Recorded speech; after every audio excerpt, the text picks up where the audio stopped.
Hello student, welcome back to my YouTube channel RPS commerce. RPS commerce में आपका बहुत बहुत स्वागत है। आज हम आपके लिए बीकॉम के फर्स्ट ईयर के फर्स्ट सेमेस्टर में व्यावसायिक संगठन के प्रारूप चयन का टॉपिक लेके आए हैं, जो कि आपको टॉपिक पेपर में पूछा जाता है। ठीक है, तो इसलिए आज हम आपको पढ़ाएंगे कि ये व्यवसाय संगठन के प्रारूप का क्या अर्थ है, ये इसमें कौन कौन से शामिल है, उसका चयन कैसे किया जा सकता है। ठीक है, तो जल्दी से वीडियो स्टार्ट करते हैं। वीडियो स्टार्ट करने से पहले आप चैनल पर नए हैं तो चैनल को सब्सक्राइब जरूर कर दें। बढ़ते हैं अपनी वीडियो की ओर। जैसे कि आपका क्वेश्चन आता है कि व्यावसायिक संगठन के प्रारूप से आपका क्या आश्चर्य है। ठीक है, व्यावसायिक संगठन के प्रारूप बताइए, ये आपका क्वेश्चन आ गया। ठीक है, ये आपका लोगों का क्वेश्चन आ गया, तो आप इसको आंसर ऐसे लिखेंगे कि यहाँ पे लिखा है कि आकार, स्वामित्व एवं कानून की दृष्टि से किसी व्यावसायिक संस्था के स्वरूप को ही व्यावसायिक संगठन का प्रारूप नहीं कह सकते, प्रारूप कहते हैं। ठीक है, इनके जो व्यवसाय संगठन का स्वरूप होता है ना, उसी को उसका प्रारूप भी कहते हैं। तो ना प्रारूप कहते हैं। ठीक है, अब वो कह रहा है कि वर्तमान व्यावसायिक युग में व्यावसायिक संगठन के अनेक स्वरूप देखने को मिलते हैं। ठीक है, अनेक स्वरूप हमें देखने को मिलते हैं। आर्थिक उतार चढ़ाव के दौर में व्यवसाय के किसी एक स्वरूप को परिपूर्ण कहना असंभव है। ठीक है, किसी भी एक चीज़ को हम परिपूर्ण यानी कि पूर्ण नहीं कह सकते। ठीक है, किसी भी व्यवसाय के स्वरूप का उचित होना उस संबंधित व्यवसाय की प्रकृति पर निर्भर करता है। ठीक है, किसी भी व्यवसाय का अगर संपूर्ण होना तो उसी के प्रकृति पर निर्भर करता है। ठीक है, अब वो कह रहा है कि स्वामित्व की दृष्टि से हम व्यवसाय के संगठन के प्रारूप को दो भागों में बांट सकते हैं। लेकिन कह रहे हैं कि संगठन के प्रारूप बताइए, तो हम इसको दो भागों में बांट सकते हैं। याद रखना कि हम इसको दो भागों में बांट सकते हैं। सबसे पहला हमारा होता है निजी स्वामित्व वाले व्यवसायिक संगठन। ठीक है, फर्स्ट है हमारा निजी स्वामित्व वाले व्यवसायिक संगठन। फिर सेकंड है हमारा सरकारी।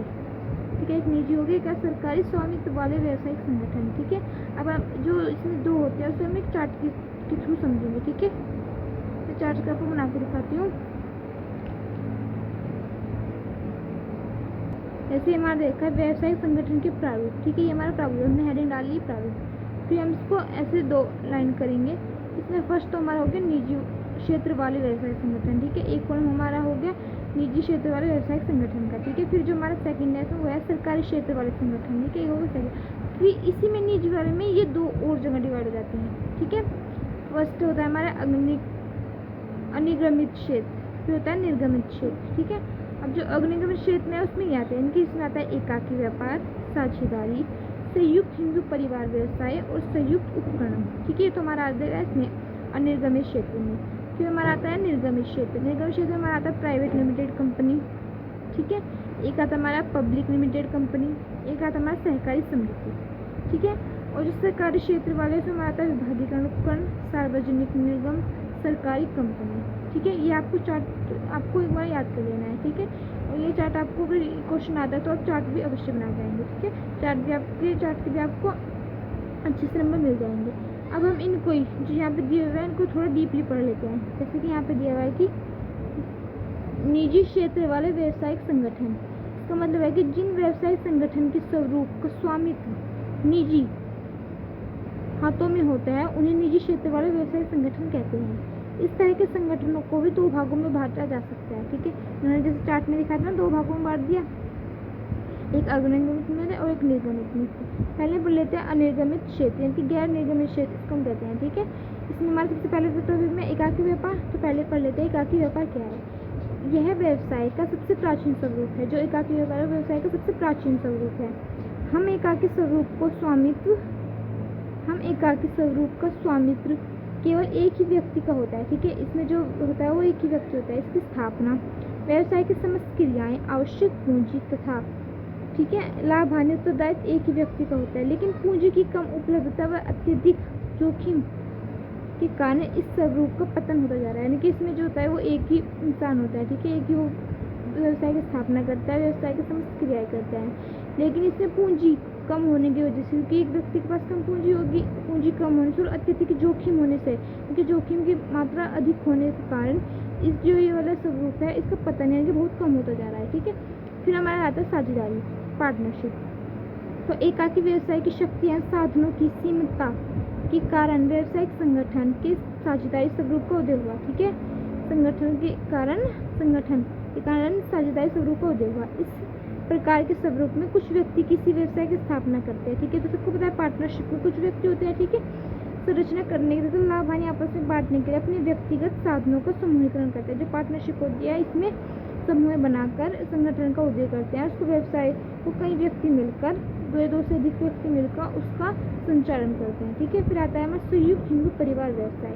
जो ये व्यवसाय इसके कह रहा है कि व्यवसाय का यह स्वरूप केवल भारत में पाया जाता है, ठीक है, ये केवल भारत में पाया जाता है। इस प्रकार के स्वरूप में परिवार का मुखिया कर्ता व्यवसाय का संचालन करता है। व्यवसाय के प्रबंध पूर्ण उत्तरदायित्व कर्ता को ही करने होते हैं, ठीक है। जैसे कि हमने देखा, इसको हम एग्जाम्पल से समझे कि मान लिया किसी की दुकान है, तो उस पर कभी वो अपने लड़के को बैठा देता है, मगर ऐसे बैठा देता है, ठीक है। ये होता है कि ये सिर्फ ये जो है स्वरूप है सिर्फ भारत में पाया जाता है, ठीक है, जिसमें उसका मुख्य होता है जो करता है वो उसको संचालन करता है, ठीक है।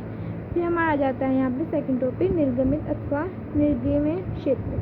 इसमें हमारा सबसे पहला आता है संयुक्त पूंजी वाली कंपनी, ठीक है। यह है कि एकाकी व्यापार व साझेदारी प्रारूपों की कमियों को दूर करने के लिए, इनके इन दोनों की कमियों को पूर्ण करने के लिए संयुक्त पूंजी वाली कंपनी का जन्म हुआ, ठीक है। यह व्यवसायिक संगठन का वह स्वरूप है जिसकी स्थापना एवं प्रबंध संचालक कंपनी अधिनियम 2013 के अंतर्गत होता है। यानी इन दोनों की जो कमियां रह गई थी वो पूरी करने के लिए, जो इन दोनों में भी नहीं हुआ, उसके बाद इसका संचालन हुआ, ठीक है।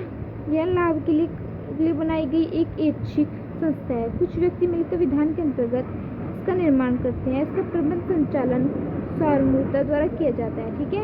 इसकी सामान्यतः सदस्यता का दायित्व सीमित होता है। अब हमारा आता है अगला टॉपिक जो कि हमारा सहकारी संस्था।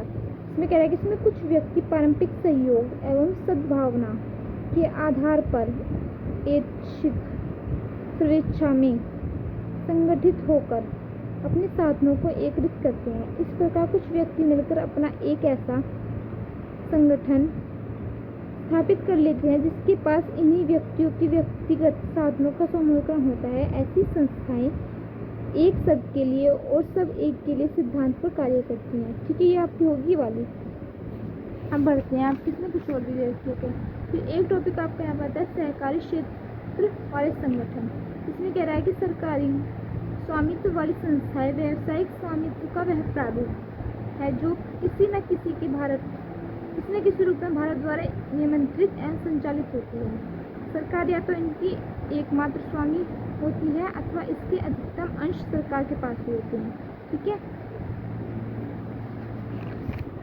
ये सब आपने पढ़ लिया, मगर ये इनका अलग चैप्टर्स भी आपको बहुत अच्छी तरह से पढ़ाया जाएगा, ठीक है। आगे आपके अलग अलग चैप्टर्स भी हैं।